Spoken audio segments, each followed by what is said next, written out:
Hey guys, it's Jess with Virtually Visual. I hope you are all doing so well. It's been a minute since my last tutorial, but today we're going to be diving into a really fun digital flower that you can make here in Cinema 4D. And this was actually a request I got on one of my previous videos. So really excited to dive in. Not too difficult to put together, but you still get a really beautiful result at the end that looks pretty realistic. So I'm really excited for you all to follow along. Also, I do want to just mention that I have a Gumroad shop. If you're a newer artist and you're kind of lost in where to start, maybe those resources will help you get going. But without further ado, let's dive right into the tutorial. Okay, so per usual, we are starting off with a backdrop, and I put a dome light in here. And I also want to show you that I find a lot of my inspiration from Pinterest. And in this case, I found a lot of inspo images from Pinterest, and then I put them together in a little mood board here. So you don't have to follow this exactly if you decide to put together a mood board, but I just kind of used this to kind of guide some of my creation process. So totally up to you. I really liked this bundle of flowers in this photo that I found, and I kind of was going for this kind of petal shape, which you'll see as we go. But to start, we're going to add a sphere, and then we are going to change that to a hemisphere, and I'm just going to resize that a bit. And by default, the hemisphere does not have a bottom face, so we are going to just close that hole between the polygons. So we're going to make it editable by hitting C, and then you're going to go under to where you can see the bottom, and we're going to go into the face view, and then we're going to hit this close or bridge hole or close hole, polygon hole, and then you're just going to fill the bottom like we mentioned. And I'm not a big fan of this kind of topology, so you're going to hold down Shift and Alt and then hit the remesh option, and it'll put your hemisphere shape inside that. And then you can play with the settings. I did X and Z symmetry here and didn't change anything else. And then we're just going to connect those objects and delete. And then I like to go into the tools and axis and center the axis on that shape. That just keeps everything kind of organized. That is the basic of our flower shape. And then I also like to go into the loop selection here, and I bevel the very bottom of the flower shape and subdivide it a couple times. Just don't want a harsh edge. And then this is optional, but you can grab the magnet tool in the face view, and if you don't want such a uniform shape, you can kind of drag the mesh in different spots like I'm doing here.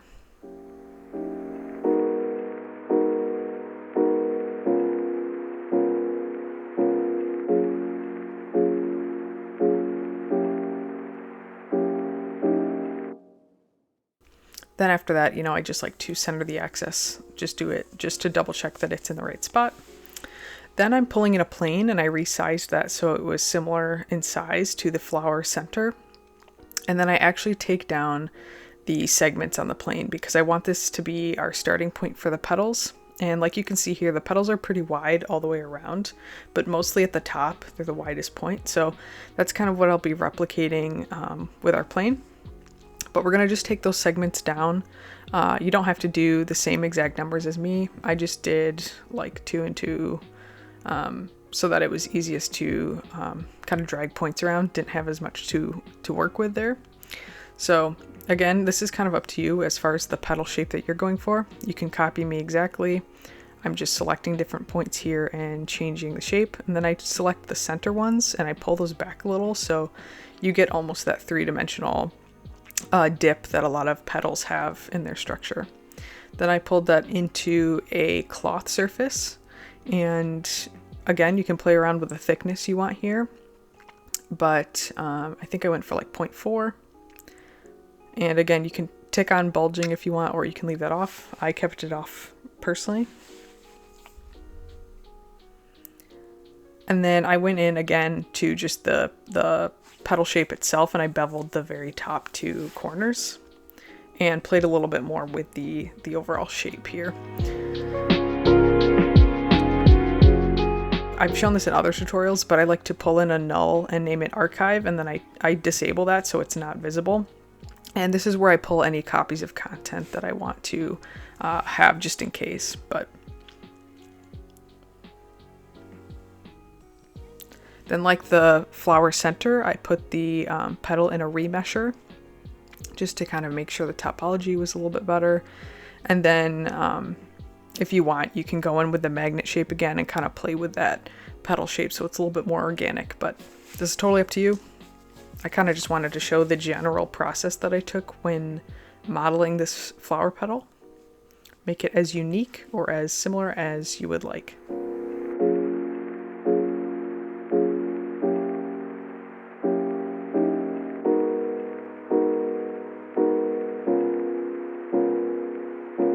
Okay, so then we're going to go to simulate hair objects, add hair on our flower petal center, or our flower center, sorry. And then you're going to control and hit A, and that'll select all of them, and then you'll delete them because we're going to go into the groom tab and we're going to add our own guides. So you just want to get rid of the ones that it adds on by default. And I changed this brush size and the step and the count and that kind of thing just so we're only adding one guide at a time. And then you can see here, I just add 4. I think I end up settling actually on 5, but in this brief clip, I just do 4. And the essentials here is we won't be making hair, but we will be using the hair guides to populate our flower with our petals. So you can also go into the guide section on the hair and just change the length there. And then we're going to go to generate, uncheck render hairs, but we do want to pull down on this drop down and hit instance. And then in the instance tab, that's where we're going to pull our petal shape. So when you do that, it probably won't look right. It'll look similar to what mine is here. And I just hit N and A to turn off lines on our geometry. And this is being driven by the hair material itself, but you can copy my settings here if you'd like. The main thing is changing the alignment to look at Y, and that'll just keep it facing up. And then I go into the hair material, and the thickness is what drives that wonky shape. So if you just start messing with that, you'll see here the petal starts to come more into full form. So definitely play with that. You don't have to copy me exactly, but feel free to if you're not sure what kind of settings you want to do.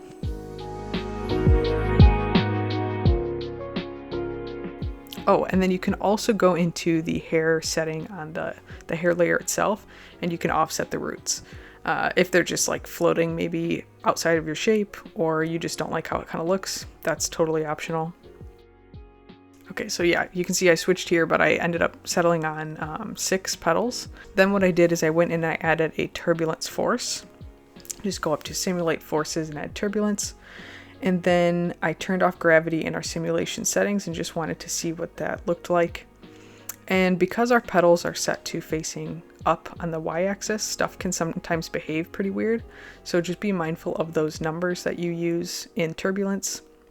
And then we're gonna end up making the flower petals a little bit more stiff in the dynamic settings that we have inside of our hair layer.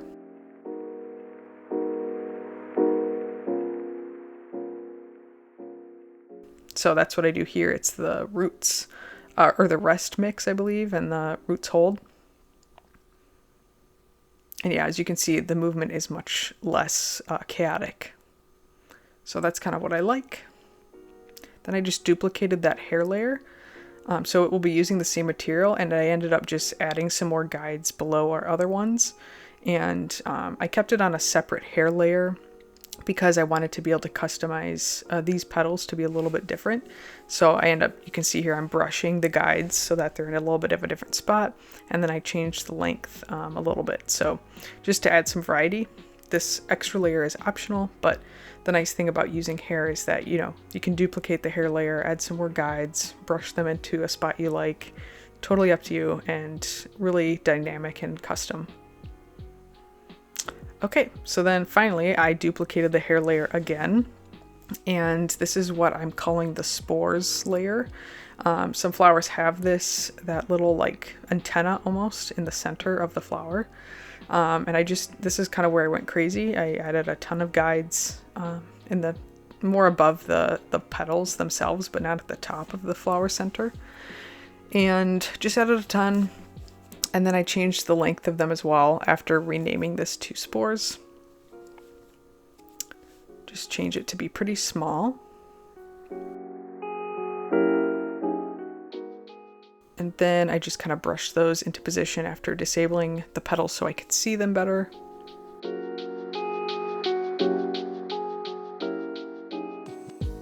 Cool. So then once we have things in position, it's time to actually model the spores. And this is just really simple, just a sphere and then a cylinder that I put in a volume builder and a volume mesher, and then remeshing it like we did with some of the other steps. And then obviously changing out the generated shape in the hair layer to the spore instead of the petals.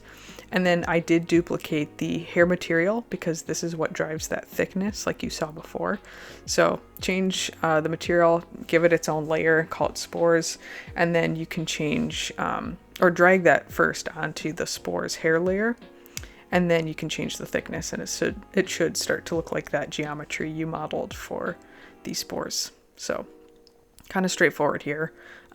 If you have any questions, definitely let me know. I'm going a little bit faster in this tutorial than others, but I have plenty of content covering the hair system. So if you're curious about it all, you can go check those out.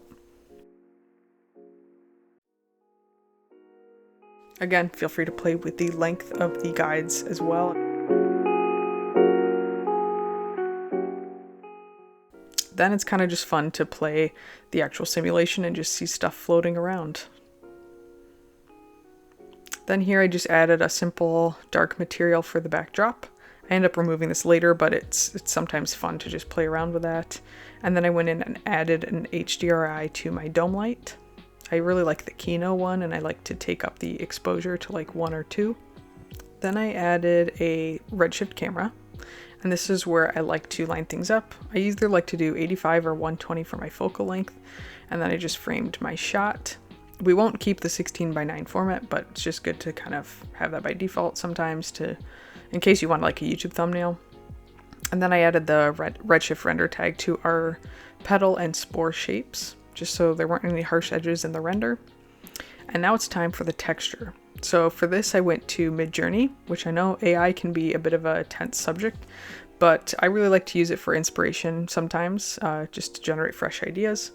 I actually pulled some of our reference Pinterest images of our flowers in there, and then I used like a prompt like flower PNG, bright lighting or white background. And then I pulled whatever I generated into photopea.com, which is a Photoshop dupe.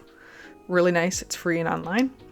And then the essential here is that I just cut out one of the petals with the lasso tool and then saved out the base color on a black backdrop of that single petal. And I also used a clipping mask with just white as a kind of opacity mask. So I've linked the petal textures below, but the essentials is we're just going to be pulling what we created into a Redshift material and then plugging those into the color and opacity sections. So you also might have to rotate this 180 degrees.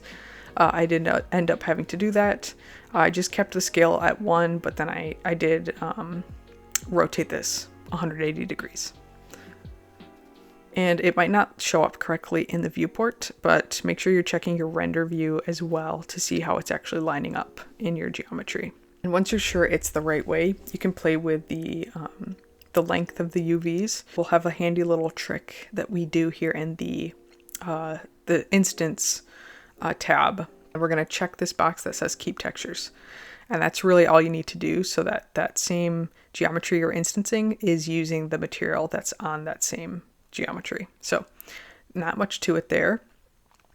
Then I just go into our render view again and went into our camera also so that we could see where things are kind of situated. And you can see our material is all set up now. Super nice. And I upped the exposure on the dome light and just played around with the alignment for that. Then I also forgot to make sure you plug your color also into subsurface, your base color image that you generate with AI or just the color you're going for, because we want light to pass through these petals like they would in real life. So I just played with this value. I set the radius, I think, to like 0.2 at the end of it all, because these are pretty thin polygon objects, so not a whole lot of space for light to pass through anyhow. I did the same thing for the spores. I went in to their hair layer and I checked the keep textures. And then I didn't have an image I wanted to use, but I did just throw a Redshift material onto the spore, the single spore object that we modeled. And then I end up going in, it's optional. You could just do a single color like I'm showing here, or you could go into the node editor and add a ramp so that the colors at the base of the spore are different than at the top. So that kind of adds a level of realism, and you'll see that here in a moment.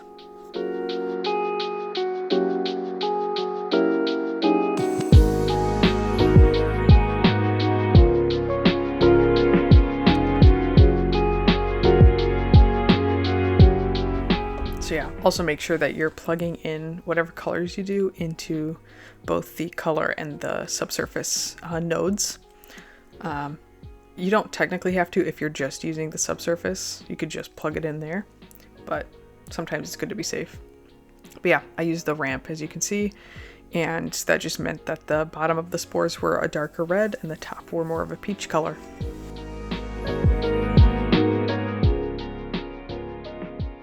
And I also renamed our material here to the spores, and then I added a new material, and this will be for our flower center. So this is the last material we're going to be working on.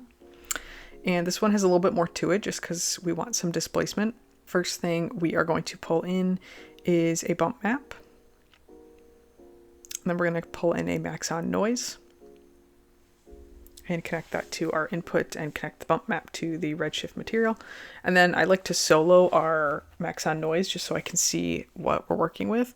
And I took the scale up here, just set it at 20, and then I changed the noise type to displace Voronoi because I think that's got a fun like cell-like structure.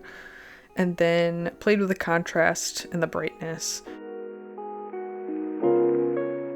Then when you're happy with what you want to use as a bump, you can also plug that into a displacement layer. And then make sure you have a Redshift render tag on your flower center and turn on the tessellation and displacement in the geometry section. And you can mess with the actual height of the displacement here. But you'll just see here, this is kind of where I also add the color layer. Because I wanted some more detail in there. So I wanted to be able to combine a couple max on noises instead of just the one. So I set the color layer here, and then I add another max on noise layer, and I change it to, I think I chose FBM. I also took down the size, and then plug that into the mask of layer 1 because it's black and white, so it can be used as a mask. And then I changed the color here. And then that gets plugged in as the new bump map from the color layer itself. It's got that combo of noises we're using. Then I'm going to pull in a ramp, and we can plug our color layer now into this, and we can use this as the color for our flower center. So we can also plug it into subsurface, and I changed this to a few shades of red and like yellow. It kind of ends up looking a bit like a meatball, so I do change this later. So be mindful of the colors you're using. Yeah, eventually I settle on more of a bright yellowy orange, but in the meantime here in this clip, I do have a 3 shades here, the red, the more desaturated yellow, and then the white. It does look very meatball-y here. Yeah, then I turned all the roughness up and the reflection settings, and then I took out the dark material on the backdrop here.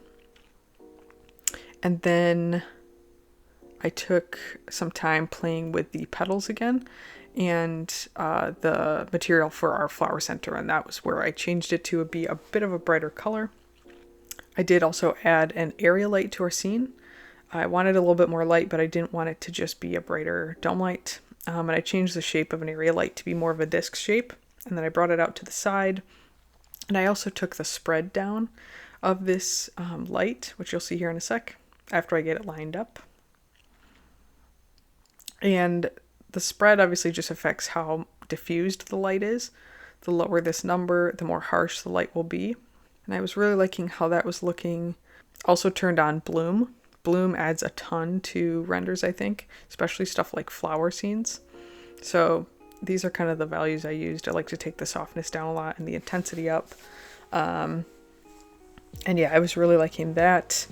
I also did end up going in and turning up gravity a little bit so that the flower petals kind of drifted upwards. And then I just got it to a frame that I liked and I hit preview again. I actually did decide, this is totally optional, I decided I wanted to add a bunch more of these spores to kind of fill in some of those spaces between the petals and just kind of be peeking through. So I added those and they're super long at first, but if you just adjust the length, it will affect all of those guides. So that worked out fine. And then I just brushed them to where I wanted. I also ended up changing my render settings so it wasn't a 16:9 format, and I had a preset, so I just used that. Feel free to play with whatever settings you would like, and I can do a video breaking down what I use and why. And then if you don't see your petals showing up in your render, don't freak out. Just go to your render settings, right click, and add hair render. And we need to check that because sometimes it's not checked, but we used hair guides for our petals, so we have to make sure that that's enabled. And then you're pretty much ready to go. I also decided pretty last minute that I wanted to add some more texture to our flower petals themselves. So I brought in a bump map and a max on noise, per usual. And I selected FBM, really love this one. Also didn't really change much. I did end up taking the scale of the noise up to like 10, and then I upped the contrast. And that gave a nice, like gritty, not gritty, it gave just a nice subtle, like crinkly texture. And then I just refreshed our Redshift IPR. And I was liking how that was looking. I did notice that the bloom wasn't showing up anymore, so I had to go back in and add this in our final settings. And then make sure you go to your optical tab in your camera and change your focal or your aperture length to something small, because we want to have that nice photography focus going on. So I usually like to do 1.8, 1.4, somewhere around there. And then you can use the select, there's like a select icon here in the Redshift preview window where you can just click where you want the focus to be. So that's what I did. Also turned off denoising in my render settings, and we were pretty much ready to go. That's really all there is to it, guys. I hope you enjoyed the video, and I will see you in the next tutorial. Thanks so much for watching. Bye.